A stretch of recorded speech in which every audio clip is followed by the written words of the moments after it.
What's up, San Diego? Good morning to all of you out there. I know it's a big holiday party weekend, so hopefully not a lot of you are waking up on the wrong side of a truck bed.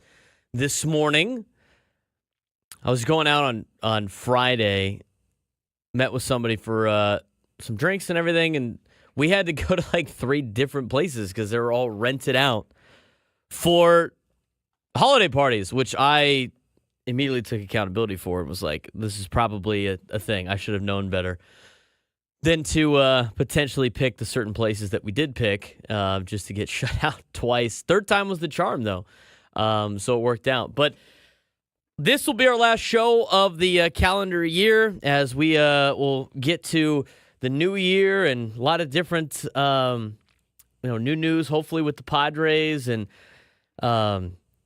what's that phrase? Like spring brings, eternal, I don't know, something like that. Something where the spring does something. I don't remember. But hopefully some good news in 2025. Hopefully all of you had a great 2024. You know what? I do want to start the show by thanking all of you for joining us every Sunday morning. I know we had a handful of days off when I was out with other events going on or some other things that I had to do throughout the year. But when I was asked to do this show last January, I thought it was kind of a cool opportunity to be able to talk with you guys, be able to talk Padres baseball on a Sunday leading into Padres baseball, kind of the pregame show, which is kind of fun. I also thought during the football season it'd be good to kind of recap college and then dive into the National Football League on a Sunday morning, which we've been able to do, and kind of give that local perspective on some of the national storylines. And it's been fun. It's been a great time being able to talk with you guys each and every Sunday morning. Like to continue that again today. Again, last show of the new year. We'll be continuing next year. There's some new programming that's going to be coming in to 97.3 The Fan on the weekends. So we will be maybe at a different time slot. Still a lot of info that still needs to be knocked out, but that will be coming up over on the weekends in the new year. So we might be just an hour later than we usually are, which I'm totally okay with. Because when I signed up for this, it was like, oh, yeah, 8 o'clock. That's not too bad. And then I remembered what time I'd have to wake up to be here on time and be prepared for a show. And Sunday mornings got here a lot faster than I thought for a lot of different times, whether it be wedding events that I had to go to over the summer, with Saturdays leading into Sunday mornings, or, just in the football season of coaching high school football and having all day Friday with 2 games and then film on Saturday mornings and then, going to do USD stuff. I mean, those Sunday mornings hit very hard. I mean, it's been fun though. So what I'd like to do is we'll talk, Padres had the winter meetings this week, Major League Baseball had winter meetings this week. I'd like to talk a little bit about that. I mean, there wasn't too much that involved the Padres, per se. But we did get a lot of info out of the Padres about what this lineup could potentially look like, what they're possibly trying to do, during the offseason. And I thought Annie Halbrin laid out perfectly kind of the situation of what the Padres are facing. And I think it definitely needs to be reiterated. And if I have time, I can go back and kind of cut what she said from the show yesterday. Might have even been 2 days ago, but I think it was yesterday, about the process and what goes into the Padres essentially spending money. And we're going to start off with that today on the show. Again, if you want to weigh in on the show, 833-288-0973, 833-288-0973. Let me know what you think about the Padres potentially not trying to spend too much during the offseason, back-to-back offseasons in a row. Telling their fan base, hey, look, we've already spent the money. This is the team that we have. We're going to try to add on the margins now. I want your thoughts on that. If you're listening on the app, on the Odyssey app, you can leave us a voice message. I'll play it on the air. If you go on the Odyssey app and you're listening on the app, it will say listen live. Top left, top right, it will say leave voicemail. It'll say voice message, I think. And you can leave a voice message on anything that you hear during the show. And then that way I can go through it and play it on the show. Obviously, it's just me here on a Sunday, so moving a lot of parts, pushing a lot of buttons. I'm like an octopus back here trying to keep everything in order and everything going smoothly. We'll talk Army-Navy tomorrow or in the next segment. This is the first time I didn't get to go to the Army-Navy game the last 3 years. They invited us again. It was kind of a situation in which not all of us were going to be able to go, at least from the Andy and Elston show. I had an opportunity to go kind of solo, but it was kind of a lot of moving parts for me to try to make it work. So I hope I'm able to go to that game again next year. That is just an awesome game to go watch in person. It's not as great on television. I mean, the beginning part is awesome. I mean, this is the first time for me watching the game on television in the last 3 years, 4 years. And so I went back to like, oh, this is why I wasn't watching this on TV in the past. But, you don't really watch for the game per se. You watch for the storylines. You watch for, what it means. And I love the saying, of course, the Army-Navy, it's the only game where the guys in the field would give their lives for the people watching in the stands or watching at home. And so that was a pretty cool game yesterday. Navy went out there and they showed up ready to do some serious damage, and they showed up standing on business. Army looked like they were reading their press clippings from the last couple of weeks, being ranked and almost being in the college football playoff and ranked the best O-line in the country. They won that award, and quarterback and Daly was, maybe a Heisman finalist. They did not play like that at all in that game, and Navy punched them in the mouth, and Army really didn't have too much to say on that. But we'll talk about that and what it means for college football. That game is like traditional college football, which is great to see. We'll preview the college football playoff since I will not be on air again next Sunday. This will be the last show of the season. We only have 5 days left of local programming here on 97.3 The Fan with Ben and Woods, Andy and Elston, and then Gwen and Chris in the afternoon. And then it's going to be a little bit of a blackout for some time as we all get to spend time with our families and everything like that. And not a lot too much going on in sports during that time frame anyway, but we will do that later on the show. We'll talk about, I thought the Aztecs did a pretty good job of keeping some of their talent last week for football purposes. I know they did lose Danny O'Neal. We'll talk more about that later on in the show, get you a preview of Week 15 in the National Football League, and let you know about who's in and who's out. Some inactives today for your fantasy teams. Fantasy playoffs this weekend, so I'll try to get that information out to you as soon as possible. But let's go back to the Padres for a second. Let's go back to the winter meetings. Let's go to where the Padres might be this offseason. And what's funny is I haven't updated the Open for this show aside from the first time. So it's been a year of the same Open. And I took from one of my shows the fact that the Padres shouldn't cut payroll and they shouldn't punt on a season when you're in prime Manny Machado territory. And that's where they're at right now. I mean, Manny Machado's in his prime.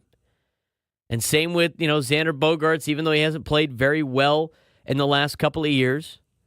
He is also in his, quote-unquote prime, maybe near the near end of it. You got Fernando kind of coming into that spot, Musgrove, Darvish. I mean, you got a lot of players that are under contract with this organization that are on aging contracts. And when you have that, you got to be able to go out there and compete each and every year and be able to go toe-to-toe with some of the big boys. And I think the thing that gets lost on a lot of people, including our on-air hosts, are just that, you start talking about it. I understand the finances to an extent of what they allow us media members and us fans to know about the San Diego Padres. I understand. Look, we're not in a big media market. We don't have the same kind of level of spending in sponsorships. We don't have the same level of spending when it comes to our TV deal. Our TV deal has gotten wiped away with, Bally Sports, with Sinclair, running out of business. And so it's hard to compete with the, top echelon teams of the Los Angeles Dodgers and the New York Yankees and now the New York Mets, obviously, with the amount of money that they can spend and make mistakes on. So I understand all of that. The thing that's very difficult, I think, for a lot of Padres fans is to continually see a lot of prices going up And then the whole, we can't spend any money anymore because we spent it already. I think that's a tough sell to a lot of fans. Like, that's a real tough sell to a lot of fans. I think it's easy for us in the media to just, toe the line and talk about, like, well, this is what they have to do. But at the same time, most of us get to go to games for free because we work the games and we get to cover it. And there's some perks to this job. It's not, it's not the same, right? Where somebody that's like trying to bring their family of four to a game and it's costing them like thousands of dollars. Almost as much as it costs them to like go to Disneyland, which it shouldn't be. It shouldn't be the same in terms of the prices. So, it's hard. It's a hard pill to swallow for a lot of fans when, they're doing their job on part of this deal. And the Padres, they have done their job in terms of spending on talent. But when you see the team up in LA continue to add a lot of pieces, and when you see all these other teams that you're competing with in the National League just to get to a World Series continue to spend money, to go the whole approach of, well, it worked last year, why wouldn't it be able to work this year? I think it's a tough sell for a lot of fans. And I think that they would have the means to be able to spend a little bit, probably more than what they're saying. I mean, the latest article from Kevin Acee was like, they don't really want to go anywhere over where they were last year in 2024. They spent $169 million last year. And that's not luxury tax payroll. That's just their payroll in general. And their estimated final 2024 payroll from last year, according to Fangraphs, was $169. That's something that they don't want to be too north of. Right now, their estimated 2025 payroll is $210 million. That's already on the books. That's not without adding anybody. That's not including maybe signing Profar. That's not including, going out and getting another pitcher. I mean, that is already spent. That money's already been spent. So in order to do that, you're going to have to start cutting some of these contracts. And you start looking at some of these contracts that you want somebody else to pay for. There's not a lot on there that is worth trading for if you're another team. The only one that might be worth trading for is probably Fernando. But that would be a catastrophically bad idea to raise ticket prices and everything, which I understand. It's part of doing business. But then to trade him would just be like astronomically bad. They would have a major problem on their hands. And by the way, Fernando's got a no-trade clause, so it's not even like, you'd have to find a spot that he would want to go to be able to move that contract. That would be the only one that has, and I'm saying, value to it. Where Fernando's going to play, he's already playing above what he's making currently. He's going to probably play above what he is expected to play, he is expected to get paid later on. So that one's out of the book. So that can't do that. I mean, you're not going to trade Joe Musgrove, right? Nobody's going to take him for $20 million a year when he's got an injury. Local product again. I think you'd have problems on your hand. Nobody's going to take a Yu Darvish contract, which I think he doesn't have I don't think he has a trade clause either. So, and he's only getting $18 million this year. He'll get $18 million to the AAV. He's got $21 million this year, and then 16, 15, 15. It's not like it's really going to help you too much. Jake Cronenworth, maybe. You could part ways with Robert Suarez. The only ones that you're really thinking about here would be a Luis Ariza or Dylan Cease. Because you don't really know exactly what they're going to get. Fangraphs expects them to get $14 million and $13 million, but around $15 million each between the both of them. Dylan Cease is most likely going to walk at the end of the year. He seems like the most logical choice. So if you trade those guys, you might free up another $30 million, which still gives you another $10 million you'd have to free up just to get to that number that the Padres said they don't really want to go a lot higher than. That's, again, you're just subtracting guys. You're not adding anybody. Unless you're adding some future potential or potentially adding some prospects you can then flip for other players, which I can totally see the Padres doing. So by saying all this, you have to start thinking about things outside the box. You got to start getting creative. It's not just signing players because you have to try to keep pace with a lot of these teams in the National League that you're competing with. That is the Los Angeles Dodgers. That is the New York Mets. That is the Philadelphia Phillies. That is the Atlanta Braves. I mean, these are all teams that are going to come back with a lot of talent, just like the Padres. It's being able to outlast the Arizona Diamondbacks and the Giants of the world and maybe the second best team in the Central. But, the Chicago Cubs has traded for Kyle Tucker. I mean, it is an arms race right now in the National League. And so, again, when it comes to I don't really know if we're going to spend money and yada, yada, yada, yada, it's still a tough ask for a lot of fans. They start looking at the writing on the wall and where everything's going. And yes, I know the Padres have already spent the money, but they still got a lot of holes that they got to fix. And they got to find ways to be creative to help plug a lot of these holes. And some of that might be uncorking other holes in your dam to try to fix other problems. Maybe it's a Robert Suarez. Maybe he's a luxury you can no longer afford. Maybe you can, pull away with the Jason Adam back there as a closer, and then if you are competing at the deadline, you could try to go find a closer that doesn't make as much money as Robert Suarez. Robert Suarez is an opt-out at the end of the year. He's going to be good as gone, too. He's going to test his market in free agency, especially if he has a good year.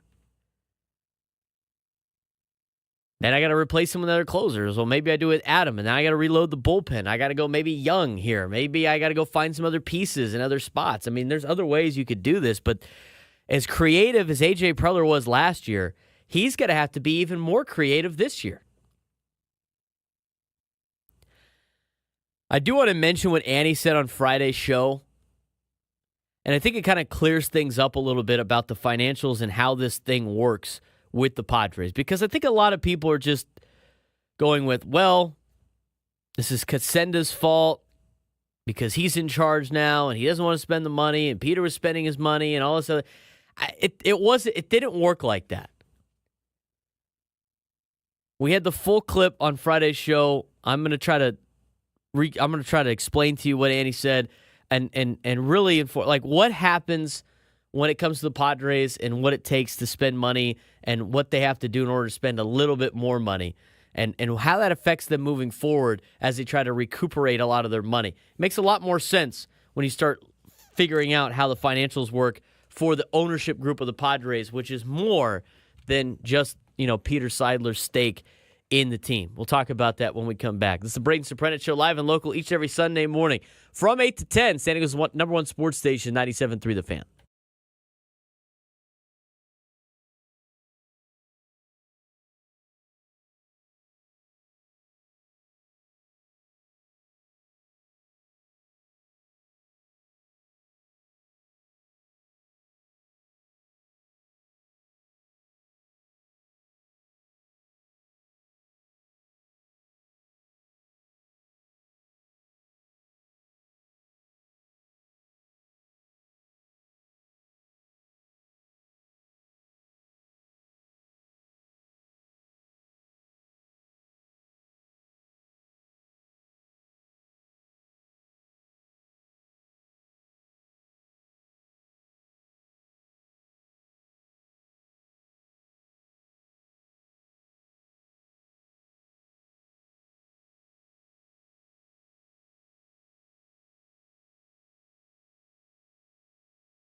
Welcome back to the Braden Surprenant Show, live and local each every Sunday morning from 8 to 10. If you want to join the show today, 833-288-0973, 833-288-0973. Talking about the Padres offseason, and obviously that article with Kevin Acee on, was that Thursday? I think it was Thursday. Talking about the Padres, and I want to spend money, and yada, yada, yada, yada.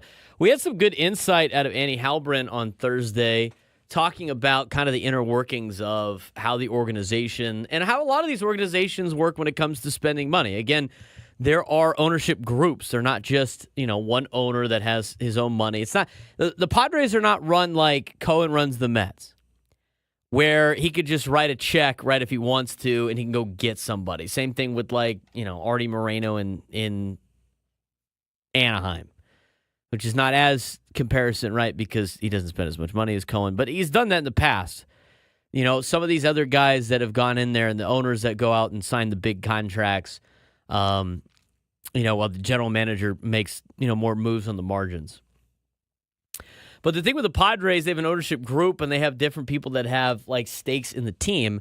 And Annie does a good job of trying to explaining how those last couple of years when the Padres were spending a lot of money, and people were just assuming it was Peter Seidler just, put more money forward. He might have spearheaded it, but he still needed approval by a lot of different members of the ownership group. And I've broken up this excerpt from Annie, from the Annie and Elston show on Thursday, into a couple of different chunks that we can break down. The first one, of course, is talking about that, the realization of it wasn't just Peter Seidler's money. There's kind of like a collective group here that needs to make this thing happen. Reported, and we've seen it reported now from a few sources, when Kevin mentioned that this was not Peter Seidler's money. I think that there's sometimes a misconception that the money that was spent on this team in the last few years was just taken out of his pocket, and that's simply not true. It was taken out of loans, and it was taken out of capital calls, which came out of his pocket, plus the rest of the ownership. They all have a percentage that they put in to make some of these things happen. And the thing about the capital calls is you can't do them all the time. If I am wanting to buy into the Minnesota Twins and I sit down with the owner and we go over it and he's got to vet my background information and make sure I have the financials. And he says, we're going to do capital calls maybe every other year. You're going to have to put in another $20 million because we're going to try to get so-and-so. I have to be comfortable with that. Now, if you get into the actual ownership and then you find out that they're doing double the capital calls that they originally told you, or that they're just asking for it more, you start to wonder, hey, is there something going wrong that they're financially, what's going on in the financial books?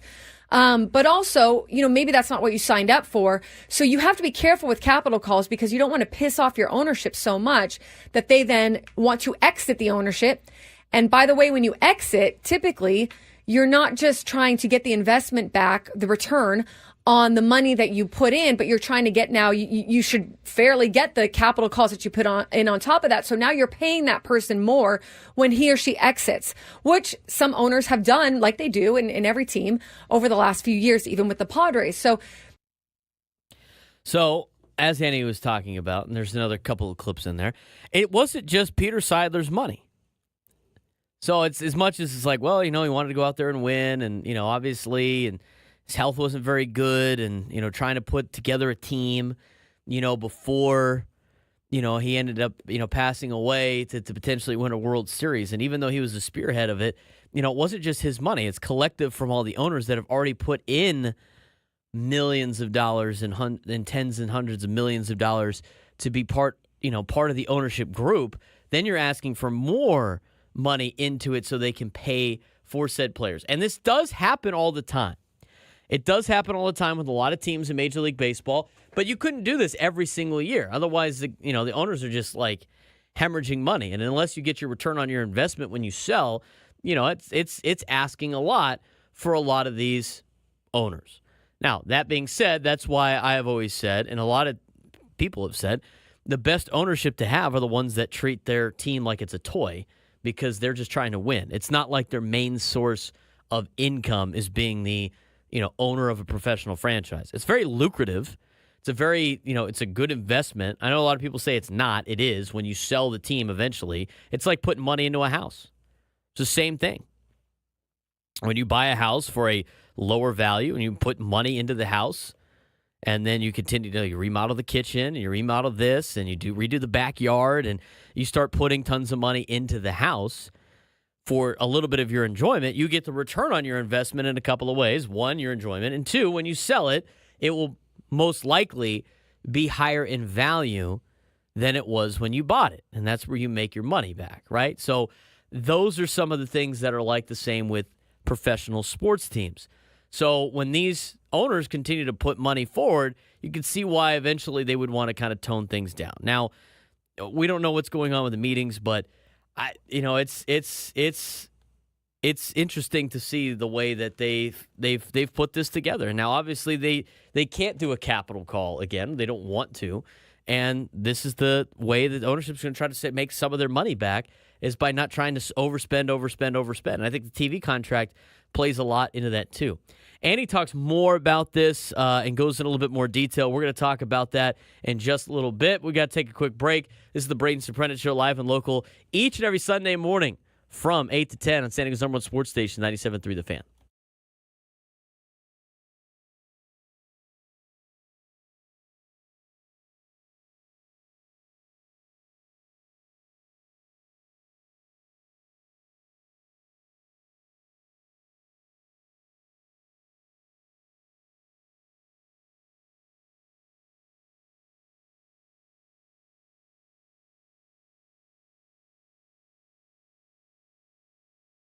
Guess what their new norm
Braden Surprenant Show, live and local each and every Sunday morning. Thanks again for all of you for joining us and making our morning a part of yours. A crisp December morning here in America's finest city. Hopefully you guys all got home safely, had a good time at all your holiday parties over the weekend. Big holiday party weekend this weekend. I don't know if next weekend's going to be the same.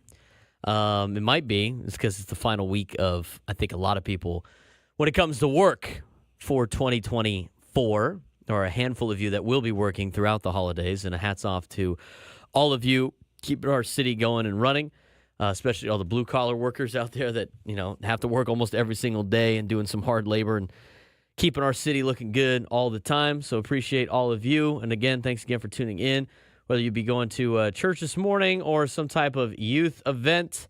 It's going to be talking local sports with all of you. If you want to weigh in, 833-288-0973, 833-288-0973. You can now leave a voice message on the app, on the Odyssey app. Feel free to do that as well. I do want to continue this conversation. A lot of things that Annie said are pretty good, of just kind of explaining what the ownership group has done, and how it kind of works and where they can get their money from and everything like that. So I already talked about kind of the capital calls that the ownership group has done. And then a lot of people, obviously, the other thing that they've talked about is, Eric Katsenda and like what his role is with this team, with the Padres, and him taking over as the head guy in charge right now on an interim basis. Here's Annie from Thursday's show talking more about that. You have this ebb and flow. This is not unusual. What was the hard part for the Padres was they hit the top of that debt ceiling. Every team has debt, but they hit the top of that debt ceiling, and that's when MLB comes in and says, too many loans. We are concerned about the health of the organization. We don't want you to spend in relation to that debt. So that was a lot of what they did last year, right? I'm not sure exactly if there's actually a thumb on them right now from MLB. I've actually heard that there isn't anymore. That was more last year. However, they're still having to pay off certain things and also just kind of figure out, I guess, what their new normal is. What happened the last few years really isn't a new normal. It was a deviation that got a lot of fans excited, as it should have, really packed the ballpark, got everyone, hoping for a very competitive team, which they got. They got a competitive team last year. And now, again, you have the task of continuing that for years to come under new financial constraints. Okay. Now, as you talked about yesterday, Craig, they have it all in place already. They've got a lot of commitments that they made. Correct. This isn't the end of the world. They've got, and as Kevin wrote at the top of his article, they've spent big money in recent years on players who comprise the core of a roster. They spent that money. Think of it like an investment. They invested that money. And now, just like you would, maybe if you're running up a credit card, you've got to pause. You can't run up that credit card so much anymore. You've got to pay it off. And you might never be able to run up that credit card as much as you did the last few years. And that's why when I talk about, it's how you view it. Is it palatable to you to do that? It's palatable to some owners, and other owners would have gone a more conservative route, maybe incrementally, brought things up over time so that there's not such a shift, right? On top of that, you have the TV money, which they're not making nothing on the TV money. My understanding is they're making about half. So say they were making $60 million, now they're making about $30 million. What that changes to this year because they're not being backstopped by anything, I'm not entirely sure. But the last thing I'll say, and that this is something to consider as well, is Eric Katsenda is the interim control person. I see a lot of people kind of putting this on Eric Katsenda. This was always going to have to happen. Whether Peter was alive today, they were going to have to slow down on the financials, okay, because that was what MLB was imposing. All right, so that was mostly on the financials, obviously, with just where they're at with spending, right? And we talked about the capital calls, and then we talked about where the spending goes, and then all of a sudden Major League Baseball starts getting involved because they look at some of the things and they're like, you guys are spending more than you're getting right now, and so we have to slow this thing down and stop asking the owners to continue to spend money into the organization. And then the last thing that Annie had to say about this kind of situation before we really dive into what the Padres can and cannot do is obviously who's going to be the main figure in charge now, because again, this is still an interim position for Eric Katsenda. But Eric Katsenda was made the control person as an exception to the rule for MLB. The control person for a club is the person with 15% or more interest that they then make the control person. There wasn't someone that was willing to take on that role because Peter passed so suddenly. Okay, Eric Katsenda knows Peter well, understands the financial, goings-ons of everything, is a businessman. He comes in, he's able to sit down, he's able to boom, boom, boom, get going right away. Unless MLB makes another exception for them this year, which I don't think that they will, but they could. They can make another exception for them this year. Eric Katsenda is out. So now they've got to decide who is the new control person. And is there harmony at the top of who the new control person is? Or is there maybe a little disharmony? Maybe it's not as harmonious as it could be as they figure this out, right? In terms of jockeying for the top, you mean? Right, exactly. I don't know that for sure. I'm just kind of going off of what these things tend to sometimes, be. Like you've got to now figure out who's the new control person. MLB has to approve that person. That person, who knows if a lot changes or not? Because when you look at I can speak for when the Union Tribune gets sold to a new company, the first year is usually not a lot changes. Like the first year, the new ownership comes in, they want to learn about how you're doing things, and they kind of are hands off a little bit as they understand the lay of the land. Then they go in and they start to get more hands on, right? So nothing, for all I know, nothing could change. You could get a new control person at the top and everything really stays the same. They kind of trust the people below them to continue doing things as they've been doing them, or a new person could want more, right? But these are the kind of different things that you're dealing with as things get closer to spring training. And that's why I think it's important too to go, they do have a core of players that they've really invested in, and that is a competitive core of players. They've already put that money in. But two, I don't know what the future is. They could spend a ton of money next year for all I know. They could spend less money for all I know. It's very hard to know what exactly the next 5 years entail. So I don't think that, but I say that in a positive way. I don't necessarily think that it's all doom and gloom. I think it really just depends on what happens with the TV thing, what happens with, the rest of MLB, what happens with the CBA, what happens, there's just a lot to determine as they go along this road. That was really well said by Annie on Thursday's show to kind of explain how it works, especially with the Padres. I mean, Eric Katsenda, again, he has an interim basis. He's just kind of filling the void of what Peter Seidler was with the organization. You have to have at least 15% stake in the ownership to be the lead person of the ownership, the one that deals with Major League Baseball and everything like that. As Annie alluded to, nobody really wanted to jump in and be that person with it happening so close to Peter's death. And so it was Eric Katsenda, who was the right-hand man of Peter Seidler for a long time. He's not an owner of the team. They didn't give him ownership of the team. He's just kind of being the head figure that they needed him to be. And so now they're going to have to find a new person. They're going to have to find somebody that has 15% of the team or more and be in charge and be that main owner in the San Diego Padres. I mean, that's a lot of moving parts behind the scenes before you start determining how much money you are willing to spend. And maybe, as Annie alluded to, maybe the new person that is in charge of the San Diego Padres from an ownership standpoint and that head figure that represents the Padres for Major League Baseball, maybe that person's like Peter and wants to spend money and wants to win a championship. Maybe that person is not. Maybe he wants to run it like a business. And again, it has to get approval by the rest of the owners. This is not just a one-man acting party that puts a ton of money into the team on his own accord and his own dime. It's not like Steve Cohen with the Mets, who puts it all in on his own. Right? Who could just write checks? He's worth $20 billion. It's a little bit of a different situation. And the other things that factor in it as well. It's obviously the TV contract. They're getting half of what it was. It's not nothing, but it's only half. So that's a major blow. You don't know what the CBA is going to be. At the end of the 2026 season, this thing is going to be completely halted, especially with the way some organizations are paying money and some are not. So there's a lot of extenuating circumstances when it comes to finances for the San Diego Padres. And it's not just the Padres. There's a lot of teams that are involved that have similar problems. I mean, not as many problems when it comes to who's in charge of this team right now. But definitely some issues on the sense of, what is Major League Baseball going to look like in the next couple of years? Is there going to be a salary cap? Is there going to be a salary floor? Are they going to raise the taxes on the luxury tax? Are they going to eliminate the luxury tax if you have a salary cap? I mean, what's the league minimum of players going to be? I mean, what's the TV contract and revenue sharing going to be with Major League Baseball? How's that going to work? I mean, there's a lot of problems that Major League Baseball has to solve financially, which I know will probably lead to a lockout after the 2026 season.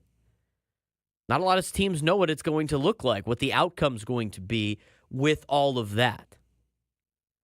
So there's a lot of moving pieces to this. And so when you see in all these big teams spending a lot of money, it's almost like, hey, let's just try to spend as much as we can now while we have the opportunity to do so and try to rack up some wins before we get to this point. Maybe that's what the big teams are thinking. Maybe that's what the big market teams are thinking. Like the Dodgers, like the Mets, the Phillies, some of the teams that have big TV contracts, the New York Yankees that are trying to utilize as much of it as possible before they might maybe centralize what the TV contracts are going to be, like you see in the National Football League. I mean, we got the NFL on today, and we got teams from all sorts of markets being able to compete because of the way they have structured everything in the National Football League. That is salary caps and salary floors. That is revenue sharing. That is a centralized TV contracts. That is, kind of a splitting of a lot of different things. I mean, that's what you get in the National Football League. Is it the best of the players? No, it's not. I mean, what are they going to do with some of these potential contracts and how they play things out? That's all part of the CBA. So when you look at kind of everything that's playing out, and I think, again, I mean, it's frustrating to see, right? It's frustrating from a fan perspective of they're right there. They're right there. And you listen to the Dodgers, who just won the World Series, talk about how tough the Padres were and how they gave them a run for their money and all this other stuff. They're right there. And when you go from a team that was just felt like it was their year and so close to then lose a couple pieces in the offseason and then go like, look, we already spent the money. We don't have time to we don't have the money to improve and make that next push. It's tough for fans to consume that information in a positive light. It just is. Season ticket prices going up. How much does it cost to park there? How much does it cost to do this? How much does it cost to do that? I feel like a lot of the Padres fans are exhausted to the same point of like they've never won a championship here in San Diego. Now, what was the last championship? The AFL championship in the 60s when the Chargers beat the Boston Patriots at Balboa Stadium, whatever it was called back then. That San Diego High now plays their football games at. I mean, that's like the last major championship for the city of San Diego. So you can see how fans are like looking at up the road at the team that just knocked them out, who already was playing by different rules, playing by even more different rules, and adding more pieces. And so you see that, and then you look at your own team, and you see like, we don't know if we could spend because we got to like kind of make up on some of the lost ground that we had on the capital calls. You kind of have to understand the perspective of both sides of the aisle here. Now, that being said, I mean, ownership groups definitely do have a lot more money than they are probably leading on. And they probably have more to spend than they're leading on. But again, it's a business. They take on all the risk. They're the ones taking on all the risk. They have a spot where they're comfortable in terms of making money, and feeling comfortable about the future of the franchise. So none of those owners have to sell the team, right? And so they do have to play that into an account. But the Padres are going to have to get really creative.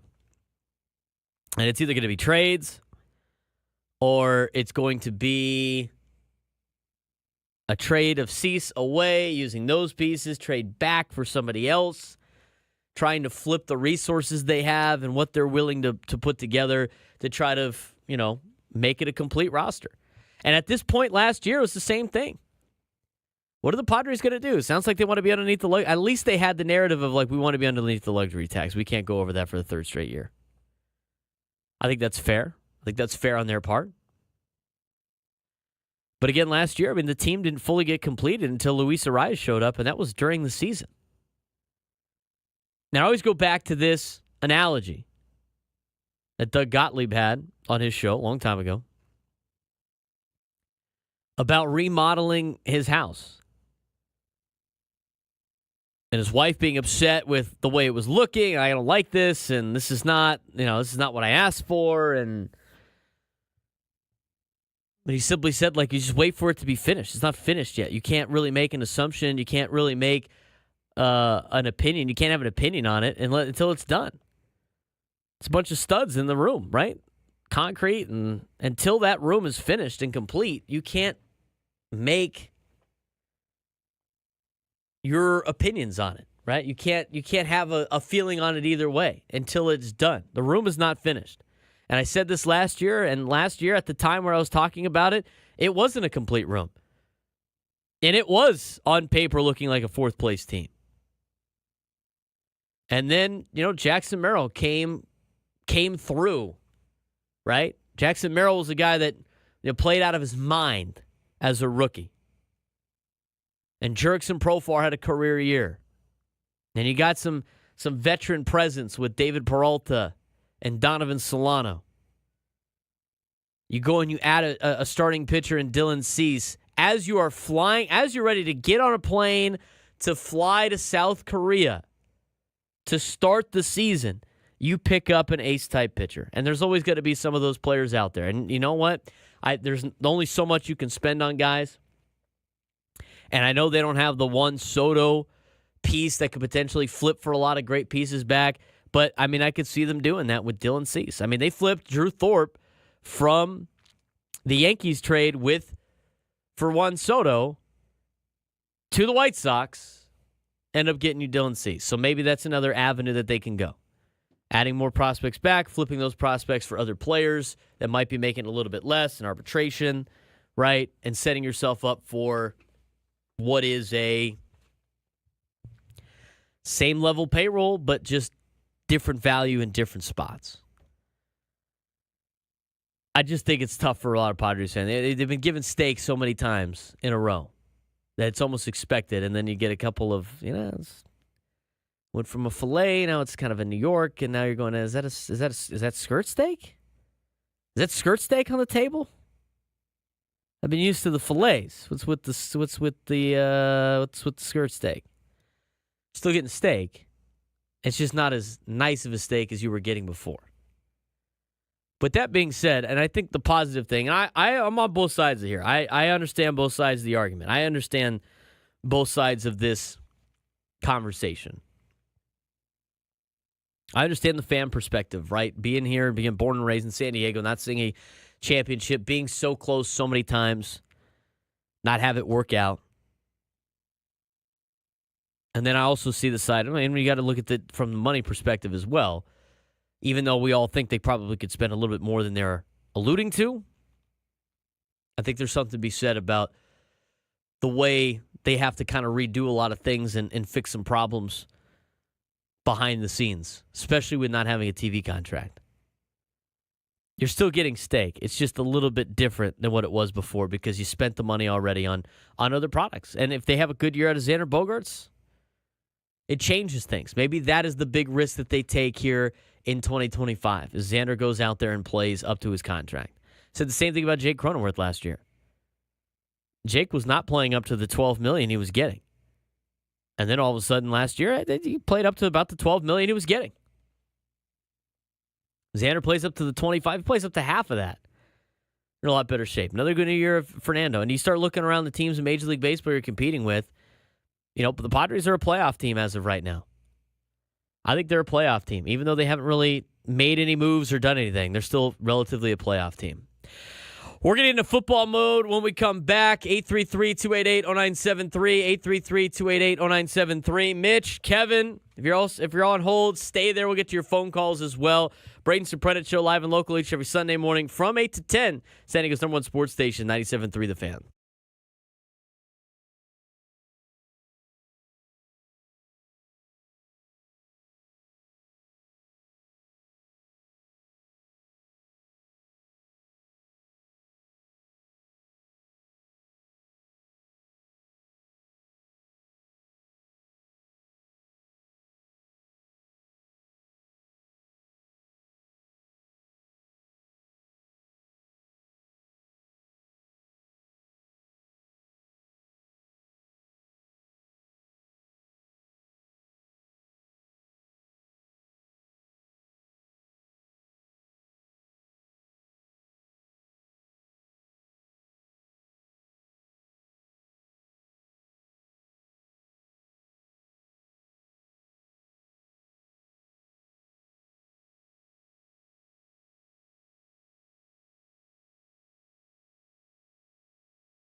Hour number 2 on the Braden Surprenant Show. We're going to try to transition in some football, but I do know that a lot of you guys want to talk some Padres baseball still here in December.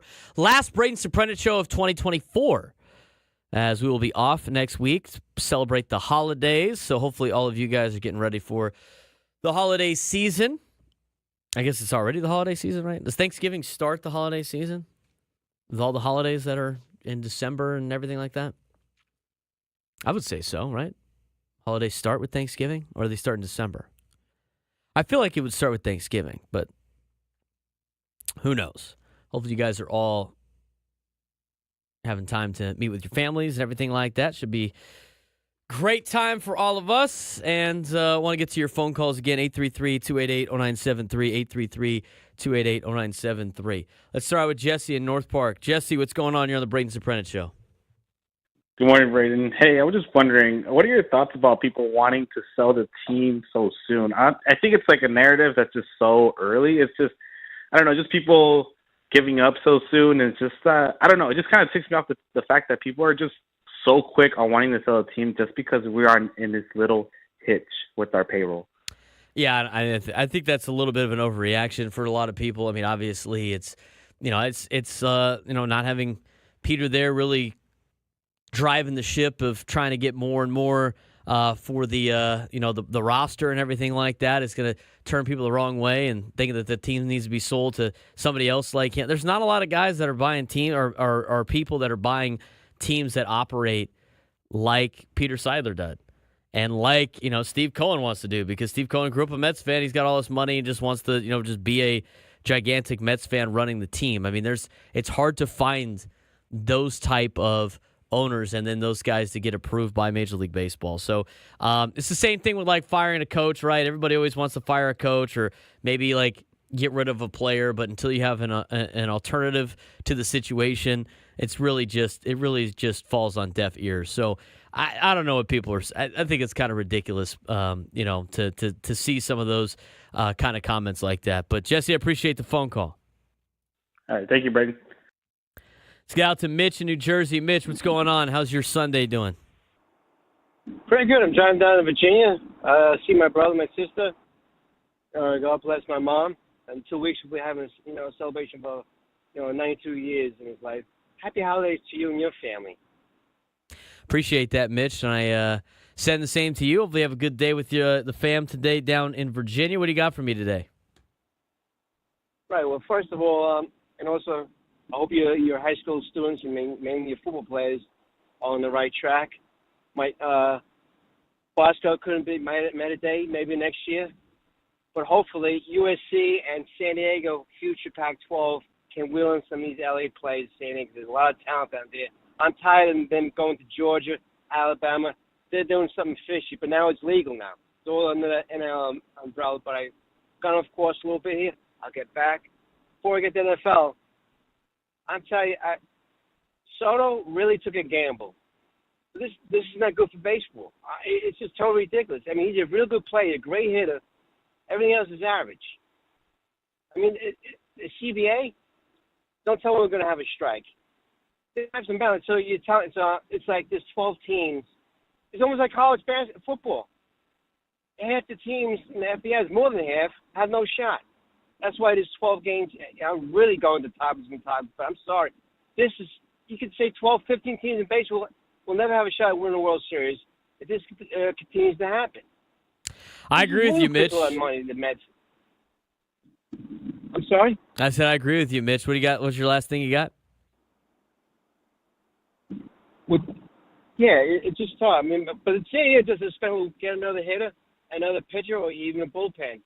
Because, these Dodgers set up a new thing now, bullpen committee, instead of having a starter, which I don't like, but I guess it worked for them.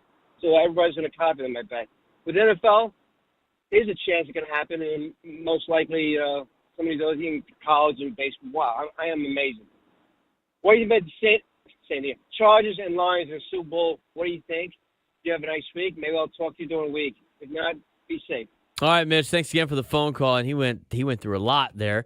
We'll start with the college football stuff with recruiting. Obviously, the Trinity League is what he's talking about.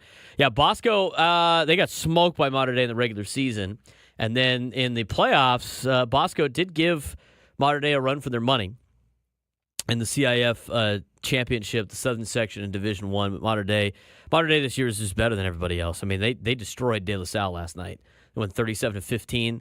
Last night was the final night of the high school football season here in California with the Open Division Championship, state championship completed. So Mater Dei is the best team in California. They're already the best team in California and probably in the country.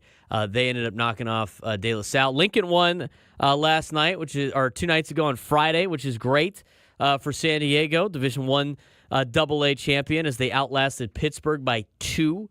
28-26. El Cap had some trouble with Carmel. Carmel ended up winning that division, and then I don't think Monte Vista won last night either. So San Diego gets 1 championship out of the 6 they sent to state. So decent performance there out of the San Diego section. A lot of those talented players in the Trinity League, as we mentioned, they go to Georgia and Ohio State and Alabama and Oregon. I mean, Oregon gets a lot of the West Coast kids now. It'd be nice for the Southern California teams to be able to keep some of those kids, as Mitch mentioned. Lions Chargers Super Bowl. I mean, I can see the Lions making it there. I don't know. I think the Chargers are like edging out wins and everything like that, but they've been playing a last place schedule and they haven't really done anything that spectacular against really good teams. The Bucks come in today in Los Angeles pretty top of their division, only 1 game above 500, but they've been playing a lot better. I think it'd be a good test for the Chargers. And then the Broncos on Thursday is going to be very difficult, I think, for the Chargers. They flexed that game to a Thursday night game, so that one should be fun. That will be a real big test for anybody of you that's still a Chargers fan out there. I can see the Lions. Lions are the team to beat right now in the National Football League. I mean, they've done a phenomenal job all season against the competition they've been against. But,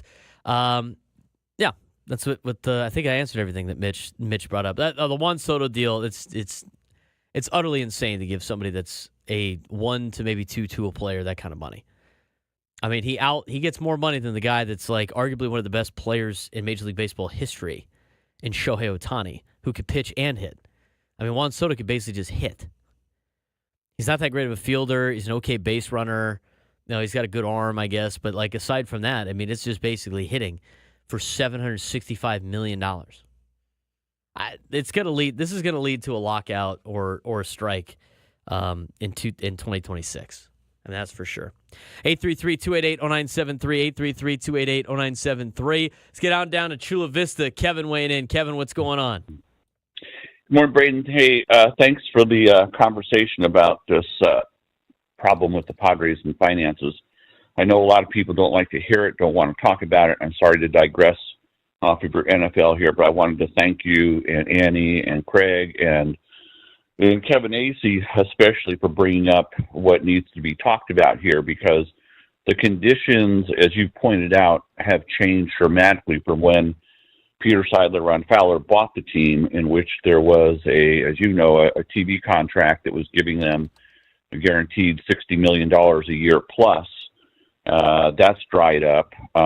You've got a situation where the financial dynamics of baseball spending vis-a-vis the Dodgers, Yankees, et cetera, the deep-pocketed TV teams have just changed the landscape dramatically from when this team was purchased by Peter and his family and Ron. So here we are. We're coming into, as you pointed out, present day, expecting AJ to pull a rabbit out of his hat 2 years in a row. I don't know. We'll have to wait and see until March the 28th. But I think a key date coming up for this franchise is probably 2 years or 3 years from now, when the new collective bargaining agreement comes up. And a lot of these issues baseball is going to have to come to grips with, because as you've pointed out, it's not just the Padres that are going to have these financial barriers that are becoming deeper and deeper and deeper. It's a lot of teams, but Padres, because of where we're located and the market that we are in, we're probably going to suffer the most.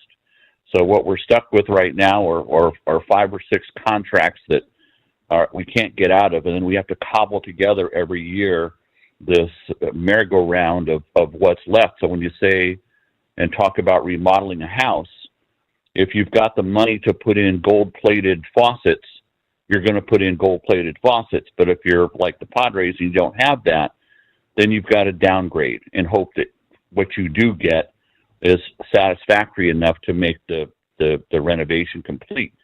If I could, put that kind of illustration to it.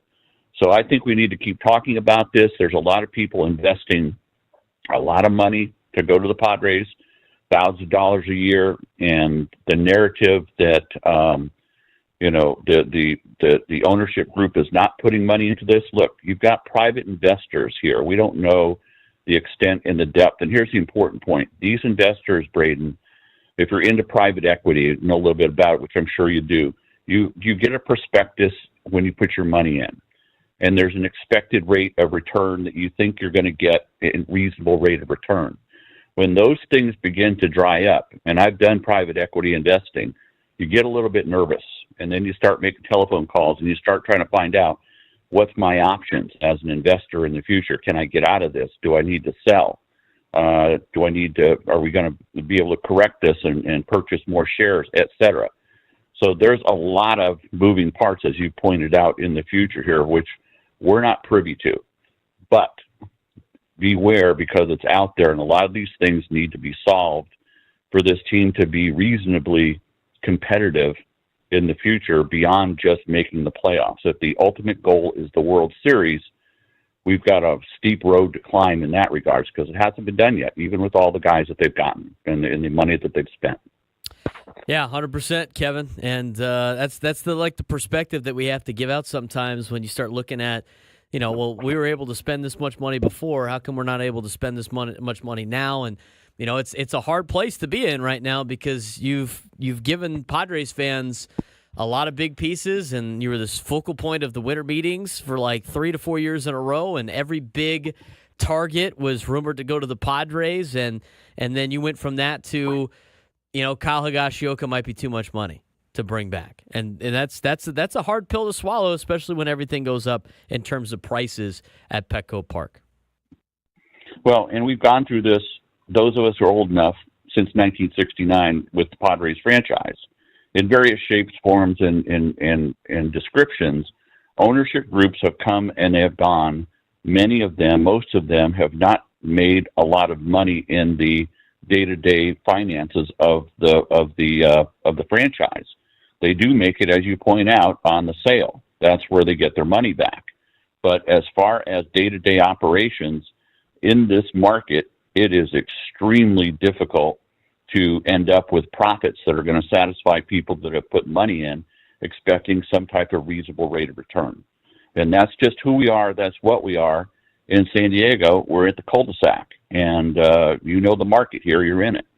And it's a very difficult market, business-wise, to compete against the big guys that are out there that are up, north and east of us. That's just the way it is, and we got to grasp it and come to grips with it. This is who we are and what we are. Absolutely, Kevin. Appreciate the phone call. We'll look forward to talking to you again. Thanks, Braden. Take care, bud. It's Kevin in Chula Vista weighing in. That's all factual information about the San Diego Padres and some of their spending spots. When we come back, I know it's fantasy playoff time. We'll get you the actives and inactives for the early games, and if we got any news on the afternoon games, we'll pass that along as well. Plus, coming up, a weekend, or should I say Week 15 preview of the National Football League as we get you closer to the NFL kicking off in about 45 minutes.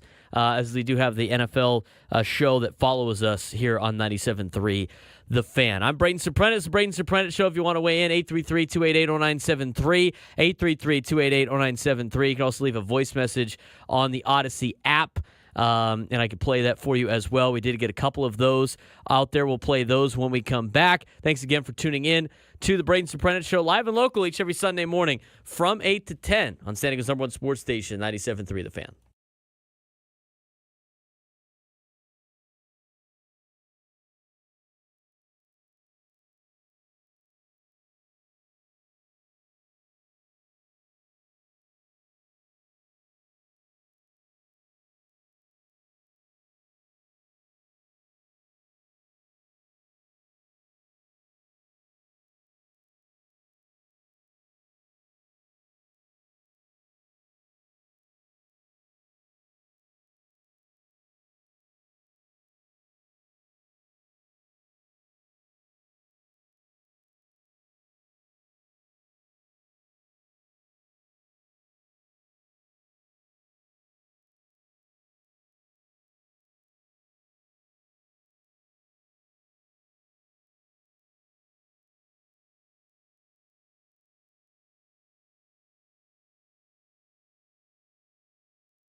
Braden Surprenant Show live and local each and every Sunday morning. Talking Padres baseball with you. We'll dive into the NFL as well. During the break, I saw a hilarious video by the Miami Heat. The Miami Heat, on their own content page, were showing videos of all of their players signing jerseys at like a jersey signing thing. He's just going through, signing their own jersey, kind of mass jersey signing thing. And then in each stack of jerseys for each player, they put a jersey of the rival school of the school they attended to see if they would sign it. And everybody immediately is like, oh, nope, not signing that. Or I'm not signing this BS. I'm not signing and some derogatory comment towards their college rival, which is just super funny. I love when teams create accounts like that, and in different videos and content like that. It's pretty funny. You can see these guys. I use that human element with a lot of these players, these professional athletes that we put at like a high pedestal all the time. 833-288-0973, 833-288-0973. You can also leave a voice message on the Odyssey app if you would like. Let's talk about what's going on in the National Football League with who's active and who's inactive on an NFL Sunday with playoff implications for all your fantasy lineups out there. Try to get this out as early as possible since we still have some time for you to go out there and make some moves.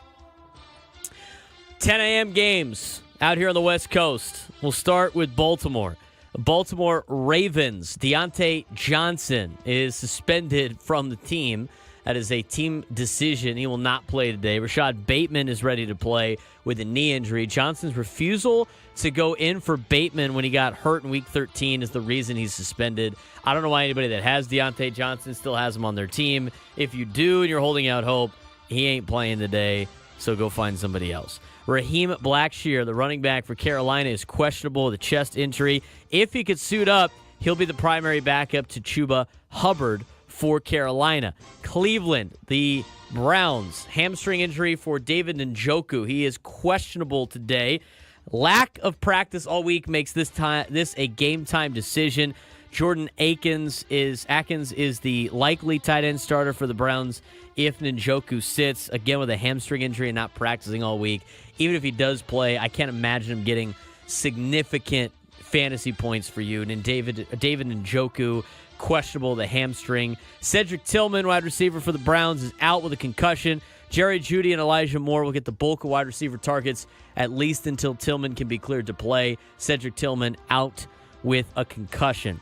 In Jacksonville, their tight end, Evan Ingram, is out with a shoulder injury. Surgery has ended his season. Brenton Strange is a huge downgrade. If you're looking desperately for a tight end in Jacksonville, you might have to pick up somebody elsewhere. Harrison Butker, kicker for Kansas City, questionable the knee injury. He was activated from the IR and is expected to play. Matthew Wright was waived, the kicker for Kansas City. So Harrison Butker is expected to play. He just got activated off the IR. So if you had Harrison Butker and been waiting to put him back in the lineup, now is the time. For Miami, the Dolphins, D. Eskridge is out with a knee injury. Meanwhile, Jalen Waddle was removed from the injury report and will play. Jalen Waddle is playing. D. Eskridge will not. So that's good news for all you Jalen Waddle fantasy owners. Grant DeBoer, receiver for Miami, is questionable with a shoulder. If he plays, he might get some of the looks left behind by Odell Beckham Jr. getting waived. I don't see that being a big problem for anybody in fantasy this week. Derek Carr, quarterback concussion, out. Jake Haener will get the start. It's clear downgrade for the Saints passing game. Something to look for if you have receivers for New Orleans. Bub Means, receiver for New Orleans, is out with an ankle injury. He is on the IR. Practiced a bit this week, but he's still not yet to return. Kevin Austin Jr. and Cedric Wilson Jr. should continue to be to see targets for New Orleans. New York Giants, Drew Lock, out with a heel injury. Tommy DeVito will start today for New York. Lock, who had been in a walking boot, could be the emergency 3 quarterback today for the G-Men, but Tommy DeVito will in fact start. Breece Hall, questionable with a knee injury. He's currently expected to play and handle lead back duties for the New York Jets. Breece Hall is questionable with a knee injury. Other personnel for the Jets, Tyler Conklin out due to personal reasons. Conklin didn't travel with the team as he and his wife await the birth of their child. Jeremy Ruckert will start for the Jets, but you should probably look elsewhere if you need a new tight end. Tyler Conklin out, did not travel with the team. Him and his wife are awaiting the birth of their child. Tony Pollard, Tennessee running back, is questionable with an ankle injury. All signs currently point to Pollard seeing his usual workload on Sunday. Not to fear if you have Tony Pollard in fantasy. Zane Gonzalez, the kicker for Washington, is questionable with a foot injury. Greg Joseph will step in if Gonzalez can't go during pregame warmups today. Noah Brown has a kidney injury. He is out and on the IR. Expect Demai Brown to see increased involvement for Washington. Jamison Crowder, wide receiver for Washington, questionable with a calf injury. He was activated from IR, but he may not be quite ready to significantly contribute. And that's a look at some of the morning games throughout the NFL. Taking a look at some afternoon contests, some news that we have already gotten from some of the 125 games and 1 o'clock games. A lot of them are pretty good today in the National Football League. Arizona's running back Amari DiMercado out with a back injury. James Conner and Trey Benson will likely handle all of the running back touches this week for the Cardinals. Dalton Kincaid is questionable with a knee injury as Buffalo takes on Detroit today. He should return for the first time since Week 10, but don't expect miracles in the tight end position if you have Dalton Kincaid. Quentin Morris, the other tight end for Buffalo, is questionable with a shoulder injury. Dawson Knox will still be in the mix for tight end targets for Buffalo today against Detroit. Indianapolis, Josh Downs is questionable with a shoulder injury. He'd be right back in the number one receiver mix for the Colts if he plays, but it's nowhere near a guarantee. Alston Doolin, the receiver for Indianapolis, is out with an ankle injury. Adonai Mitchell might jump into number 3 receiver duties this week for the Colts. Will Dissly, Chargers tight end, out with a shoulder injury. Stone Smart becomes an intriguing last-minute pivot. Ladd McConkey, wide receiver for the Chargers, is questionable with a knee. He was in a similar situation last week and did, in fact, sit. He may well play today, but can you really risk it in the fantasy playoffs? I don't know if the risk-reward is really there for you for Ladd McConkey, especially since the Chargers are in a pretty good spot right now in terms of the postseason.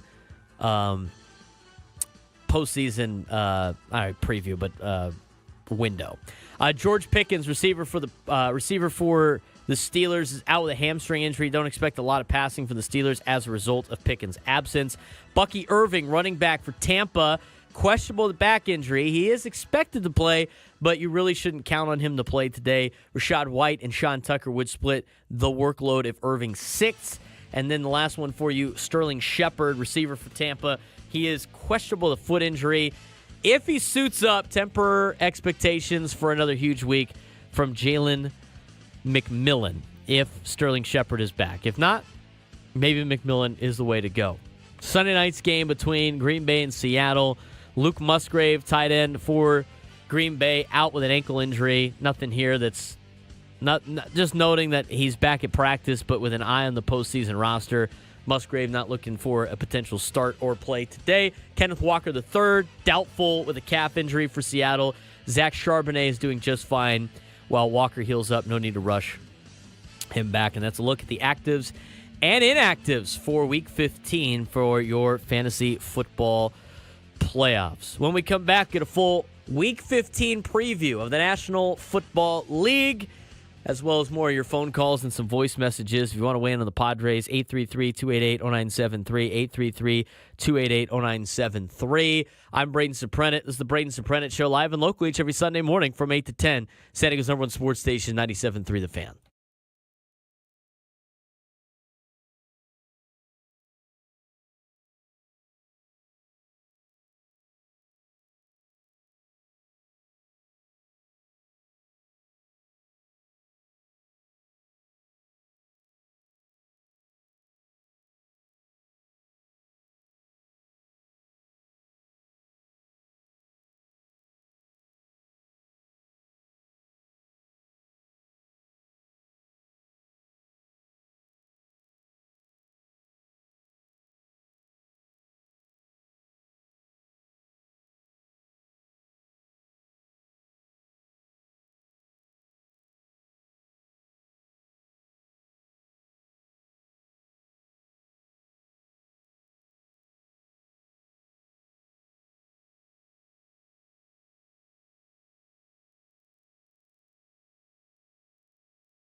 Final segment of the Braden Surprenant Show for 2024. That year flew by like that. We started doing these shows in January and February of last year, making it through the whole season. A fun Padres season it was, into the college and NFL season as well. And for the final segment of the final show, time to get you a little bit of a preview for the Week 15 NFL schedule here in 2024. And it should be a fun weekend of football starting up in about 30 minutes or so with Week 15. Let's get to NFL preview for Week 15. We had a game on Thursday, Rams and the Niners. Rams won the field goal contest 12-6. I mean, it was a sloppy game, ball flying all over the place, slipping out of everybody's hands. At our quarterbacks, not a lot of catches in that game. It was rough. Rams ended up winning 12-6. Take a look at the current look at the National Football League in terms of the standings and where everything sits right now in terms of playoff standings in the National Football League. Kansas City and Buffalo in the AFC have both clinched playoff spots. They have both clinched playoff spots. In fact, they have both clinched the division. Chiefs and Bills battling for the number 1 spot right now in the AFC. Kansas City has it by 2 games. They're 12-1 on the season. They got a 2-game lead on Buffalo, who's 10-3.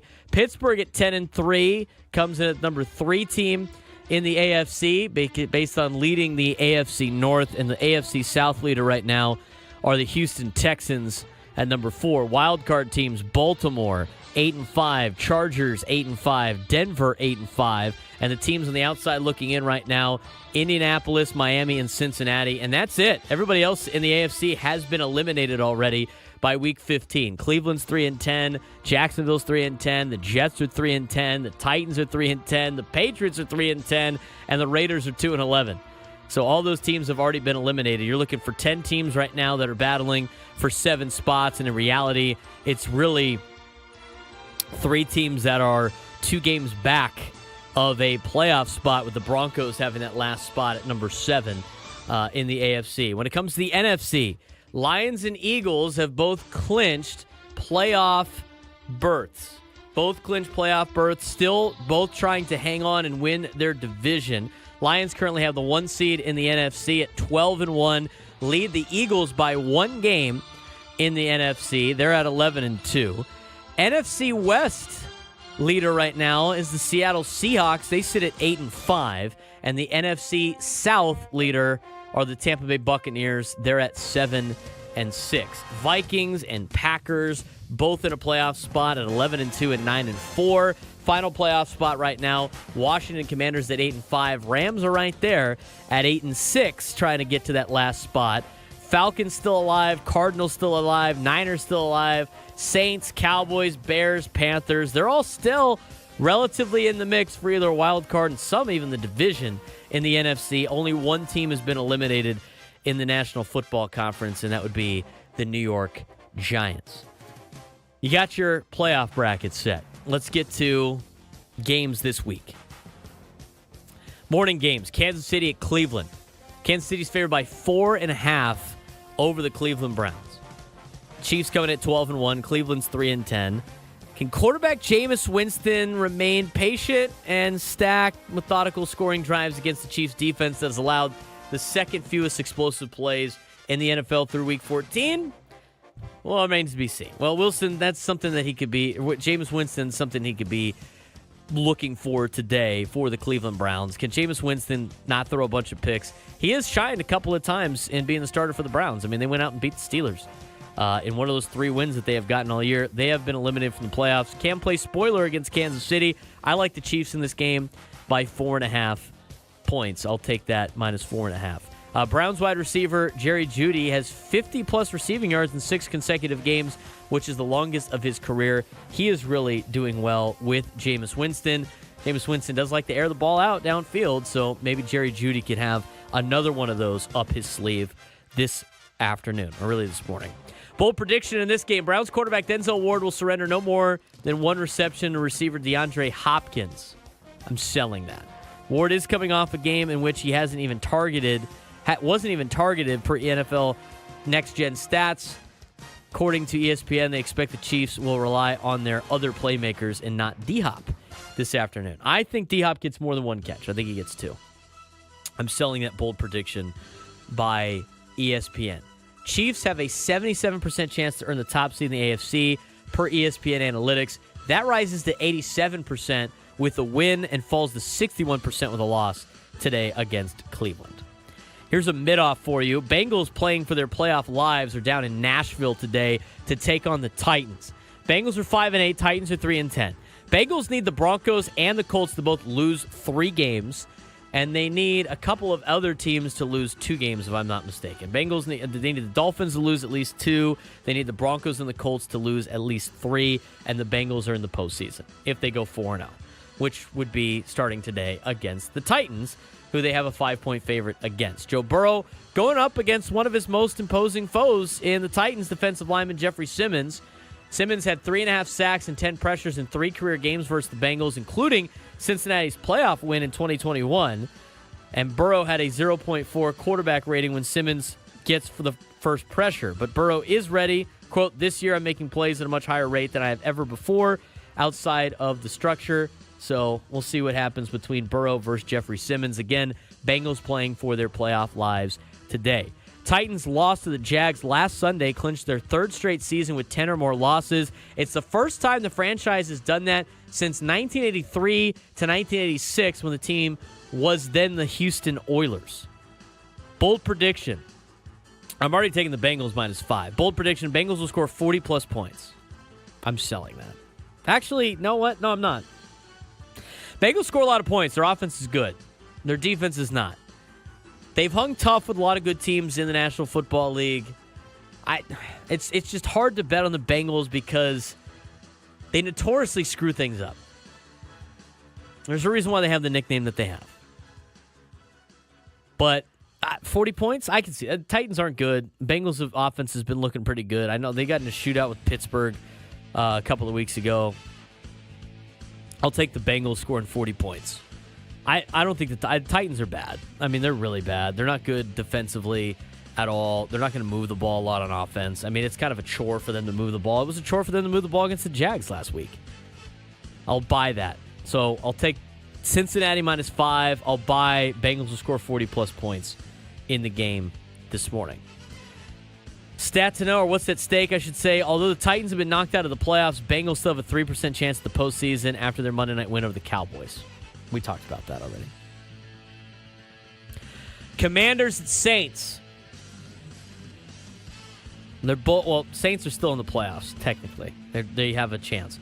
Washington's favored by 7.5. Derek Carr's out, as he is in concussion protocol, and he's nursing a hand injury that could cause him to miss some time. So it's going to be Jake Haener for the Saints over rookie Spencer Rattler if Carr is ruled out, and it sounded like he was. So it's going to be Jake Haener today for the New Orleans Saints against Washington, who comes in at 8-5 and still in contention to potentially win the NFC East. Stats to know, running back Alvin Kamara, 62 rushing yards from reaching the first 1,000-yard rushing season of his career. I think he's going to get that easily in this game. They have ran him to death this season. I'd like to see Kendra Miller get a little bit more carries to kind of just spell Alvin Kamara. Again, Saints still relatively in playoff consideration, but Alvin Kamara, 62 yards today, book it. I mean, he's going to get 1,000 yards rushing on the season. Bold prediction, someone will return a kickoff for a touchdown. I'm selling that. Commanders and Saints ranked last and second to last in terms of most kick return yards allowed over expectation at 287 and 147, respectively, per NFL Next Gen Stats. That's great. I don't see that happening. I'll take Washington by 7.5. I think they cover against New Orleans. New Orleans is not very good, and they got a rookie quarterback in Jake Haener. Moving on, Ravens at Giants. Baltimore Ravens 8-5. Giants are 2-11. Giants have been eliminated from playoff contention. They're the only team in the NFC that has been eliminated from playoff contention. Baltimore is favored by 16 points. 16 points. That's a lot.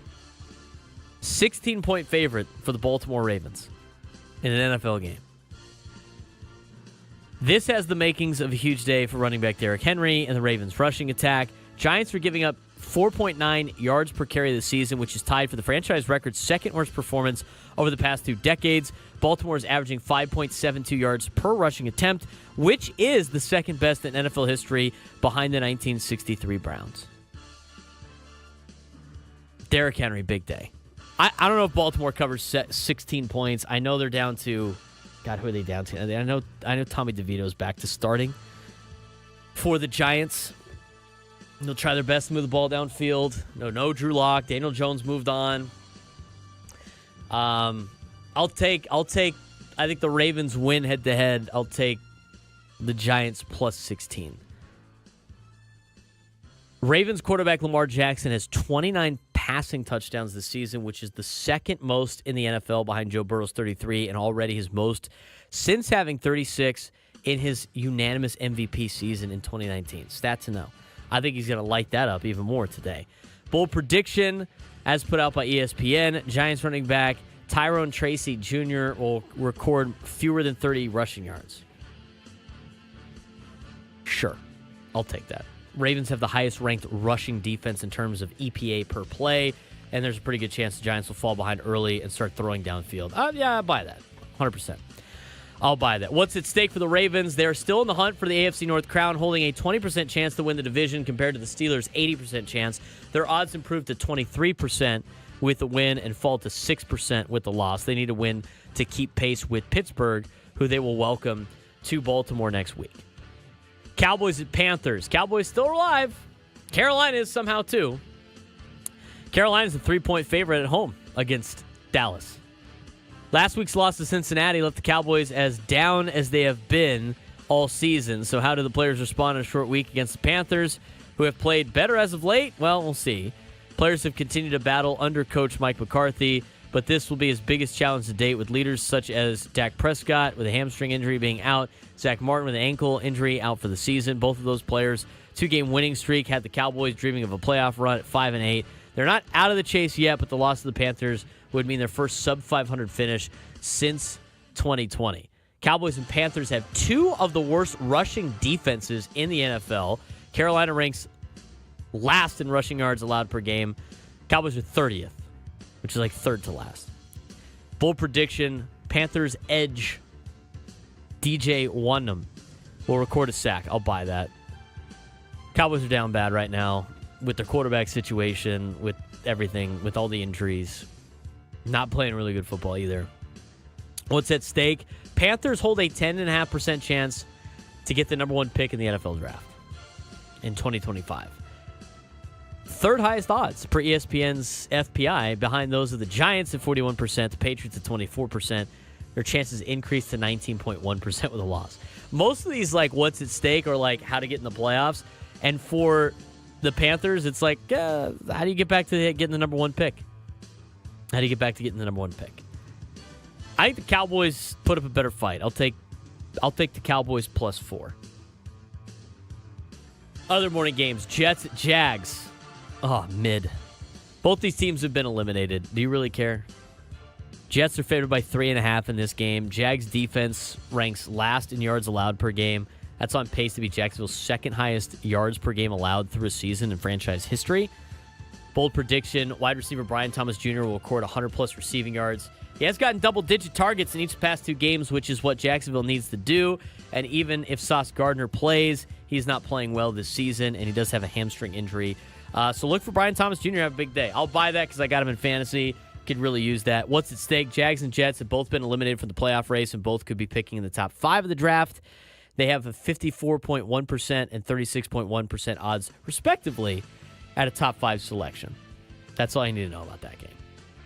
Dolphins at Texans. Still alive. Both of these teams. Dolphins trying to sneak into the playoffs. They're a couple of games behind Denver.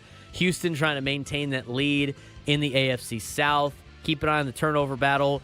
In this one, Tua Tagovailoa has completed 70% or more of his passes in 7 straight games, which is the longest streak in Dolphins history, and tied for the second longest in the season. Only Joe Montana has a longer streak since this was first tracked in 1933.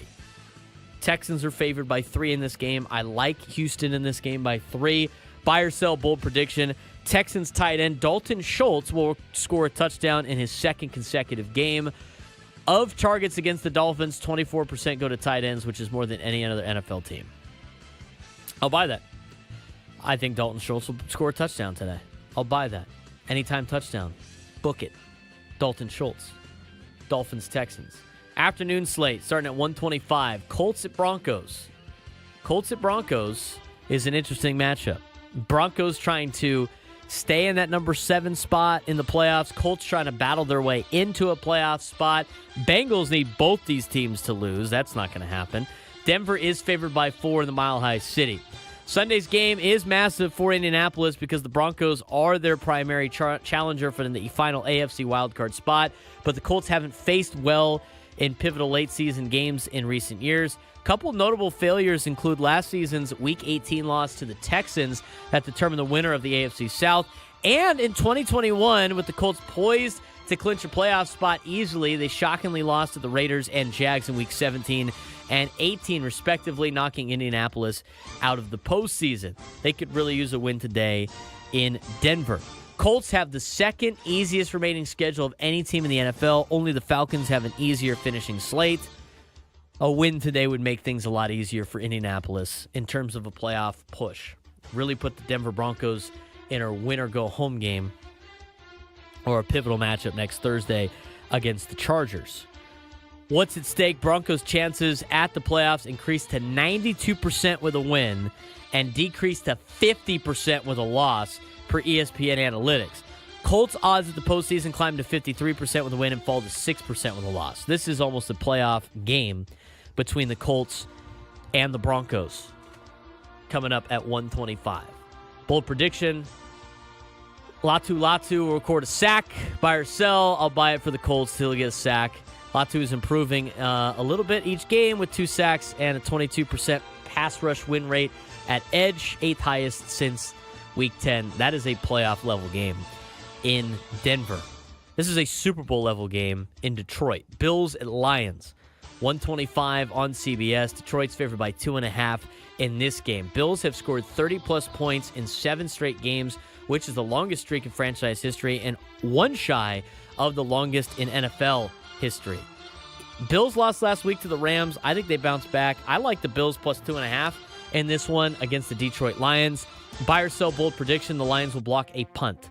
I'm selling that. Bills are allowing a 14% pressure rate on punts this season per NFL Next Gen Stats, second highest rate in the league, only behind the 49ers. Even though it might be susceptible to one, I don't think they do that. I will sell that, but I will take the Bills plus 2.5. Steelers and Eagles, another great game. Super Bowl type matchup. Battle for Pennsylvania. Philadelphia is favored by 5.5. Steelers have lost 10 consecutive road games versus the Eagles, dating to 1965. That is time for the longest road losing streak against a single opponent in franchise history. Bold prediction, A.J. Brown will receive at least 4 fourth-quarter targets. I'll buy that. In an effort to squash the potential strife over Philadelphia's passing game, don't be surprised if the Eagles try to force the ball to Brown early. I like the Eagles in this game. I don't know if they cover 5.5. I'll take them outright. I like the Steelers plus 5.5. I'll buy the A.J. Brown getting targets late in this contest.